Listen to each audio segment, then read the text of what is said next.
Et la Bible dit quoi? Et de la connaissance du Fils de Dieu. La connaissance du Fils de Dieu. La connaissance du Fils de Dieu ici, c'est-à-dire connaître celui qui était mort pour nous comme Fils. Le Dieu qui avait pris la forme du Fils. Le Père qui avait pris la forme du Fils. Parce que les fils dont nous parlons, dont on parle ici, Fils de Dieu, ne prenez pas Jésus, je l'ai toujours dit, que Jésus est Fils de Dieu, comme moi et toi, nous sommes fils de nos parents, là, de nos pères. Et non, Jésus n'est pas Fils de Dieu dans ce sens charnel. Donc, ceux qui prônent cette doctrine, cette fausse doctrine de la Trinité, en disant que voilà, Jésus est le Fils de Dieu, ils prennent cela de manière littérale. Ils comprennent cela de manière littérale. Ce sont des gens qui n'ont pas compris pourquoi Jésus est Fils de Dieu. En fait, la notion du Fils de Dieu dans le sens spirituel. Jésus est Fils de Dieu. Au fait, c'est un langage allégorique. Quand on dit mot Fils de Dieu, selon la pensée de la Bible, veut dire lorsque Dieu prend la forme humaine. C'est ça la notion du Fils, selon la Bible. Je crois que quand on parlera sur la divinité de Christ, on vous donnera des appuis bibliques par rapport à ces choses. Quand Dieu devient visible, Dieu qui est invisible prend la forme humaine, prend la forme physique. C'est ça la notion du Fils, selon le langage de la Bible. Voilà pourquoi, si vous lisez Colossiens chapitre 1, versets 12 à 15, on dit « Les fils et l'image de Dieu invisible ». Le Dieu invisible, selon Éphésiens chapitre 3, chapitre 4 plutôt, lisez versets 1, 2, 3, 4. La Bible dit quoi? Les pères, c'est lui les dieux, parce que la notion de Dieu, c'est le Père. Maintenant, le Dieu là qui est invisible, le Père, lorsqu'il prend l'image, lorsqu'il devient visible, c'est ça la notion du Fils. Lisez Colossiens, non? Attends. Je n'ai pas dans notre enseignement, mais je vous donne ça pour que nous puissions comprendre ce que nous sommes en train de lire ici. Quand la Bible dit, jusqu'à ce que nous puissions parvenir à la connaissance du Fils de Dieu. Regardez Colossiens, regardez. Il faut qu'on explique certaines choses de manière claire. Regarde, je suis dans Colossiens chapitre 1. Je lis le verset 13 et puis je lirai le verset 15.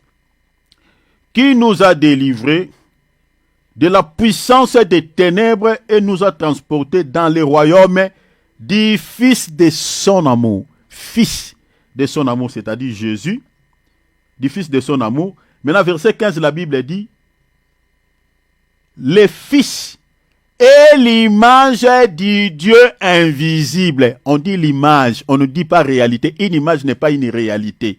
C'est-à-dire celui qui marchait sur les avenues d'Israël, ce n'était qu'une photo.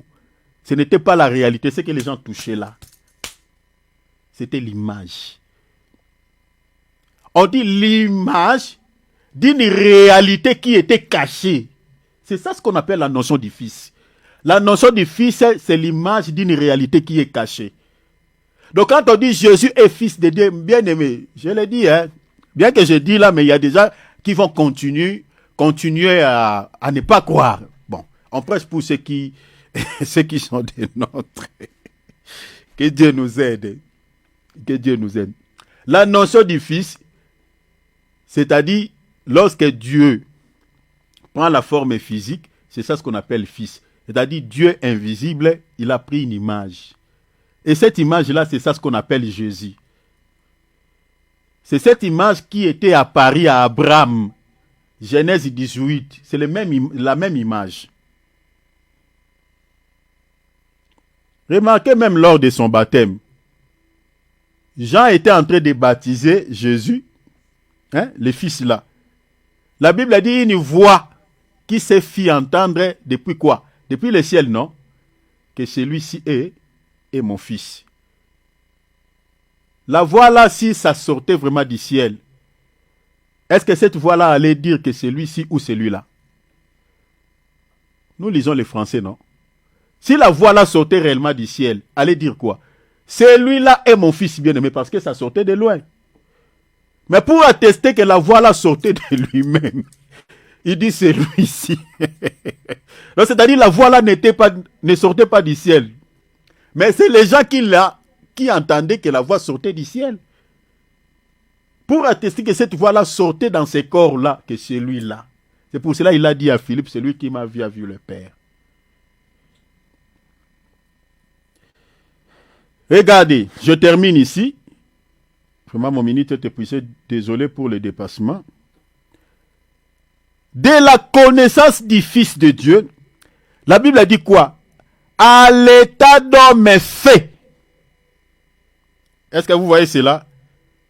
Donc, c'est-à-dire, pour pouvoir devenir homme fait, c'est lorsqu'on est nourri par les 5 dons ministériels. Une église qui n'est pas nourrie des 5 dons ministériels, les gens là ne grandiront jamais, ne deviendront jamais des hommes faits. Parce que pour pouvoir devenir un homme fait, il faut être nourri de ces 5 dons ministériels comme on a lu ici. Parce que le rôle de ces 5 ministères, c'est de pouvoir nous unir autour d'une même foi, c'est-à-dire d'un même fondement, et de nous parler de la... Vous voyez, de nous parler à ce qui concerne de Christ, du Fils de Dieu. Nous donner la connaissance suffisante à ce qui concerne la personne du Seigneur Jésus-Christ. Et quand on a tout ça, là, on deviendra plutôt des hommes faits. Mais quand on n'a pas tout ça là, c'est compliqué, on restera des enfants. Et quand on devient des hommes faits, regardez ce que le texte dit.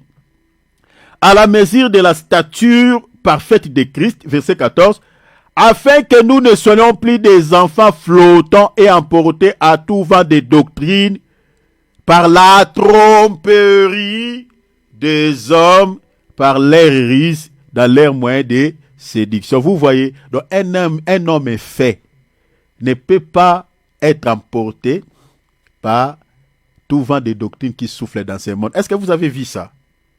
Donc un serviteur qui est un homme fait ne peut pas se laisser entraîner par la tromperie de toutes ces fausses doctrines prêchées par des faux docteurs, par des faux prophètes.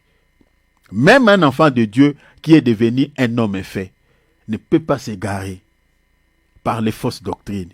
Parce que c'est ça ce qui est dit. Donc une fois que nous sommes bâtis sur ces fondements, que j'explique la sainte doctrine, le vrai enseignement, et que nous avons réussi la connaissance exacte du Fils de Dieu, sur la divinité de Christ, la Bible dit, nous devenons des hommes faits. Vous voyez?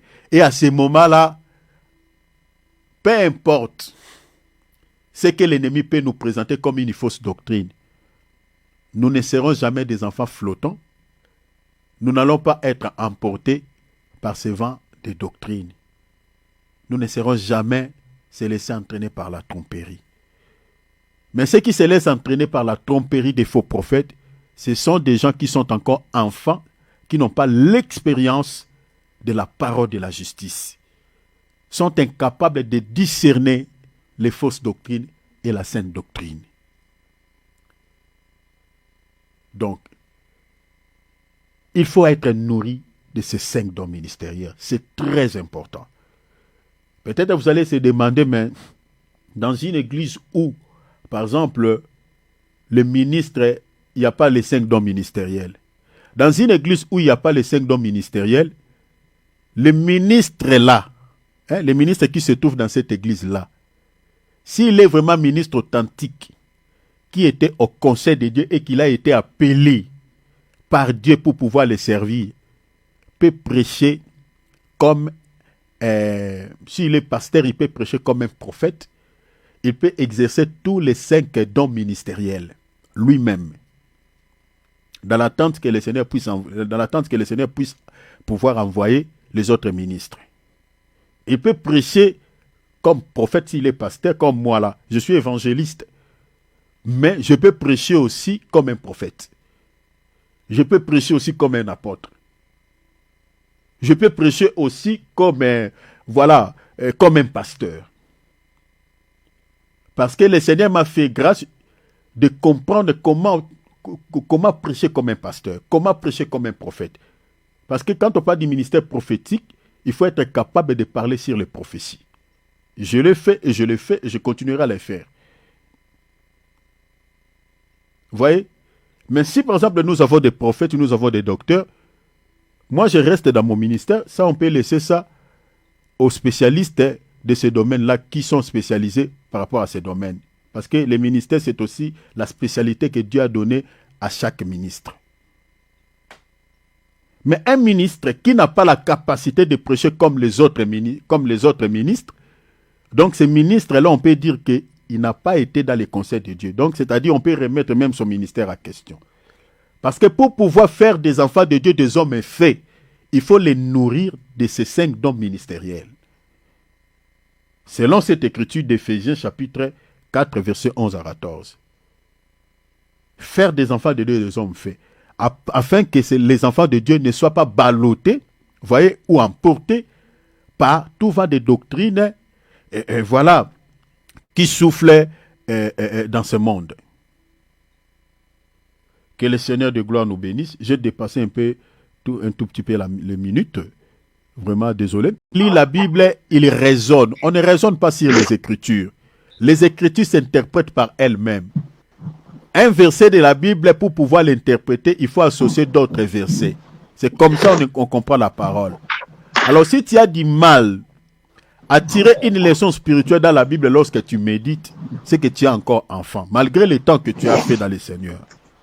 Alors demande à Dieu, si tu es enfant, parce qu'au ciel, les enfants n'entreront pas. Hein. Rappelez-vous, non?